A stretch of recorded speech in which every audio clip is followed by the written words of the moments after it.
Have you all noticed some changes in the big box stores that once housed all these art supplies for us locally? Well, I know I sure have. So, what are everybody's go-tos now for art supplies if you can't get them in those big box stores anymore? Do we have alternatives? Do we look at Amazon? Where does everybody go?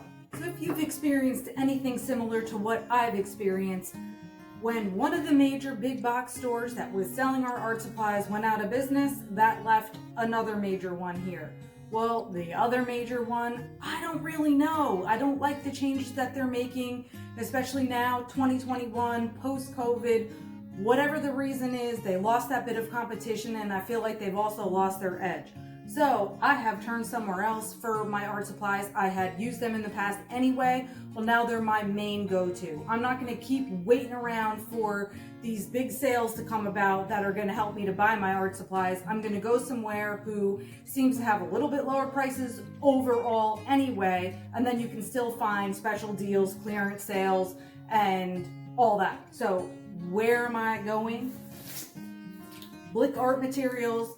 You can order online a humongous variety of items to select from. Your shipping is free if you spend $45, and hey, let's face it, it's real easy to do when you're buying your supplies.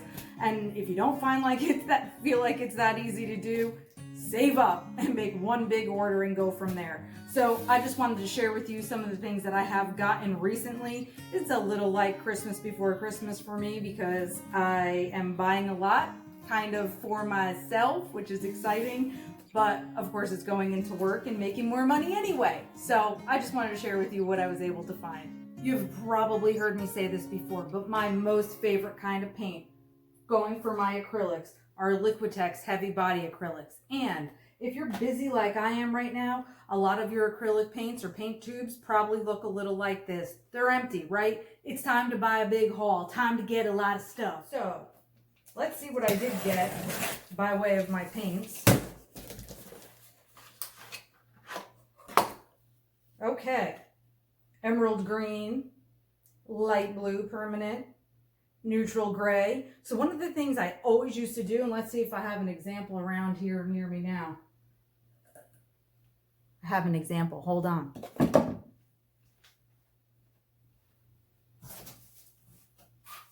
Neutral gray was always the base that I started with on the top of the canvas and wrapped all the way around. So even if I ended up covering over everything anyway, neutral gray was my main go-to. So that's still one that I use a lot of.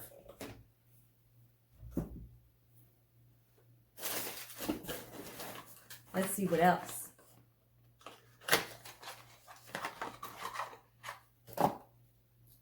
Payne's gray. I almost always use Payne's gray instead of black. I pretty much never, ever use black in oils or acrylic.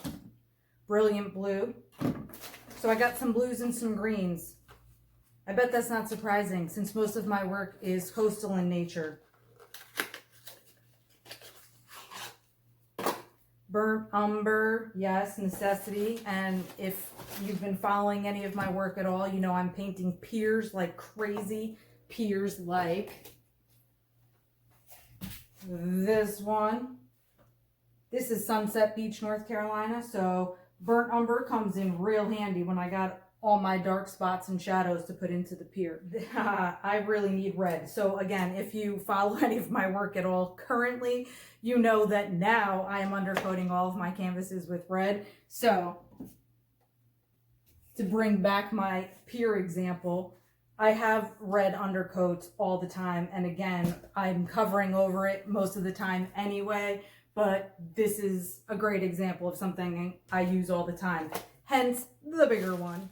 So besides paint, something else that I have talked about before is my awesome printer that I use to make my art prints. Well, one of my most favorite papers comes from Blick Art Materials. So that's another cool thing about them. Not only are you getting your paints and other supplies like that, but you can get some of the best art paper for your prints. So this one is matte paper, and hold while I open it.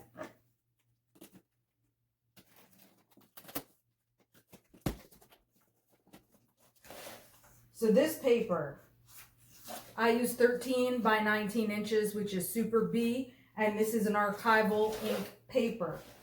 And finally, the last box that I got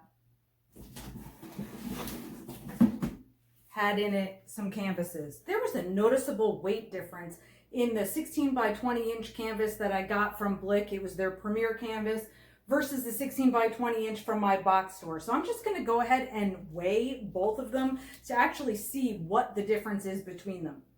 This is the regular 16 by 20 from a box store.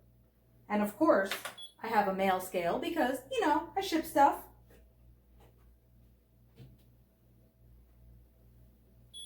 Let's see. Okay, so this one is 1 pound, 0.3 ounces.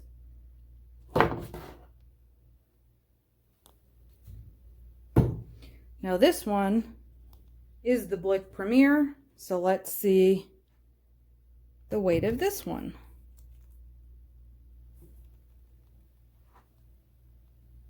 Yeah, 1 pound, 4.8 ounces, so that is a big difference.